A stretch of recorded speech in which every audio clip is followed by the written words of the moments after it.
Hi, thank you everybody for being so patient when the audio did not work for the Q&A section. So here are the questions we had that night.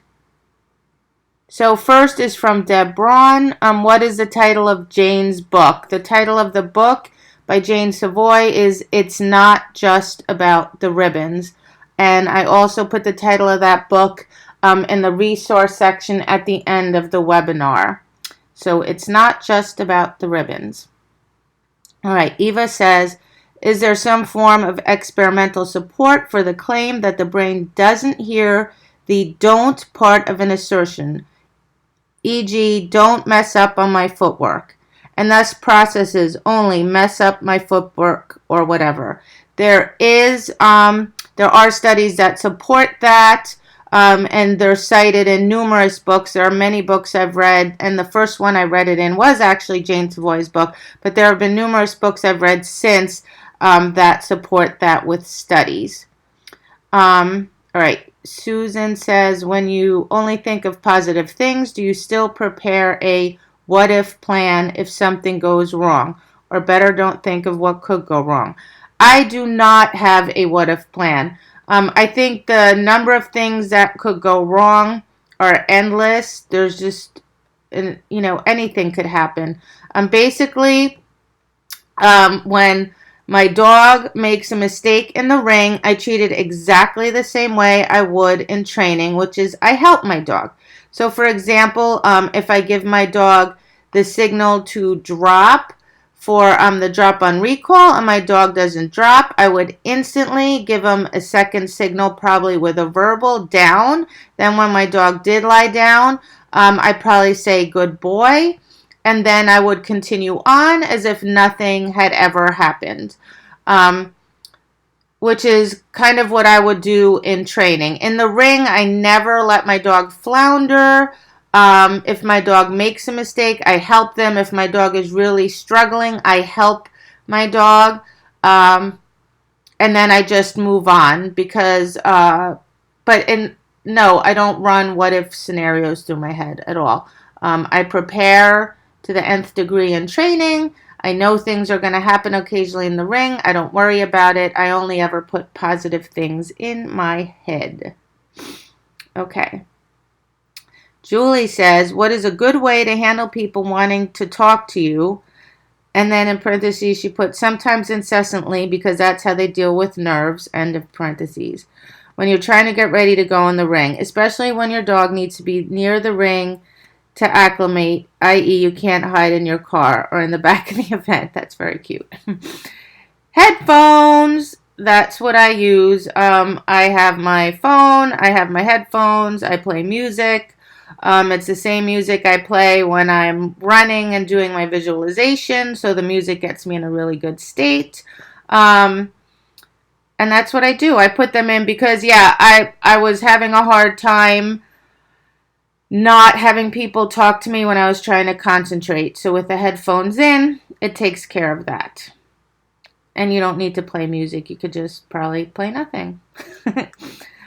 Just put the headphones in.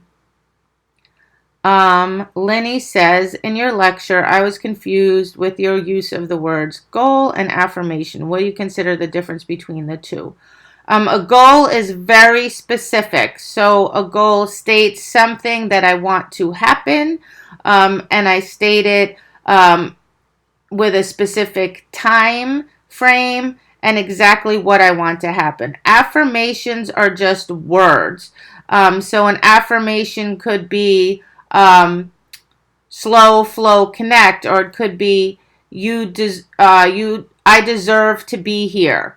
So I deserve to be here is an affirmation. It states something, but it's not a goal. A goal would be much more specific. It would be something like my dog is going to have their CD by the end of August 2019. Affirmations are just words or phrases that inspire feelings in us that are positive, that we want to have when we are competing. I hope that was helpful. Eva says, I understand how to reframe without using the don't type words, but can you provide the reference to these studies? Can I provide the reference? I would have to go back and dig through my books. I can say for a fact that Jane Savoy states it, so it's very possible that there's a reference in her book. And in some of the other books I provided, I would have to go through. Off the top of my head, I do not. Sorry. There's just too much information. I can't carry it all in my head. But I'm sure if you look in some of the books I referenced, you will see it.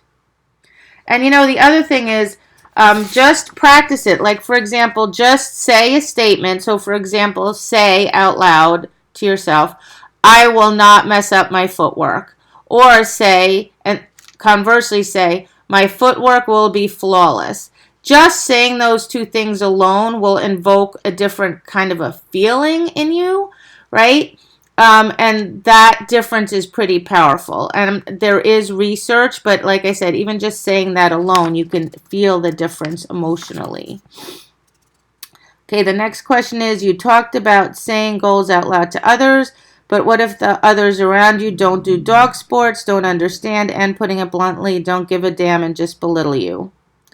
Well, then A, if they're belittling you, you should walk away from them and not be around them. That's not nice at all.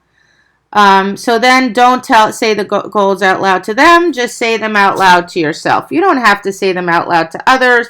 The most important thing is that you say them out loud to yourself, that you believe in them, that they kind of become part of you. So you could just have your cards everywhere, like in your car. Say them out loud, and don't say them in front of those people that are just not nice. But you could perhaps say them about maybe other people you train with or that kind of thing. But if not, it's not the end of the world. But for sure, don't say it in front of people that are not nice to you about it. Okay, Dawn. It says, oh boy, all right. Said about saying the negatives out loud to other people, but in another part you said don't say or think about the negatives at all. Okay, so in the one exercise, so it was an exercise, and the point of the exercise is you just say it once. So for example, if I say to myself, you're a klutz, you're fat, you're lazy, the exercise was I would say it to somebody next to me, or near me, or somebody I cared about. So, for example, if I said it to my girlfriend, I said to her, you're fat, you're lazy. The exercise is just noting how that would feel. I would feel awful saying it to her. I'd feel really uncomfortable saying it to her. I would never say it out loud to her, really.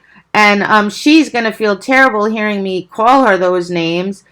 And so then the question was, why then would we say these things to ourselves? So I'm not saying go around and do that. It was just like an exercise, like almost like a hypothetical. It's an exercise I do when I have a live seminar. I have the person say it to the person next to them, and all of a sudden they realize, oh my gosh, this is pretty awful. And then the point is, why then are you saying those things to yourself? Because we are subconsciously saying these things to ourselves all the time. I'm sure not everybody, but a fair number of people, and we don't even realize it. So it's just becoming aware of that so you stop doing that and so that you are nice to yourself. All right. Lori says, a book that was at the very beginning of all this is one by Dr. Maxwell Maltz, called Psycho-Cybernetics, that I found very helpful. Have you ever found it? It sounds very familiar, so I'm guessing, being the mental management junkie that I am, I have likely read it. But if you found it helpful, I'm sure other people would too. Like I said, there are mountains of books, podcasts, YouTube videos out there. Different ones will resonate more with one person than another. So I might find a book great. Someone else may prefer a different book. But there are tons of resources out there, and I just strongly encourage you to use them And like I said, practice your mental management consistently and you will definitely reap the benefits. Okay, thank you for all of the questions. Thank you as always for tuning in to my webinar. I hope you find this helpful. I think that if you do the exercises and do your homework, you will. Thank you and happy training.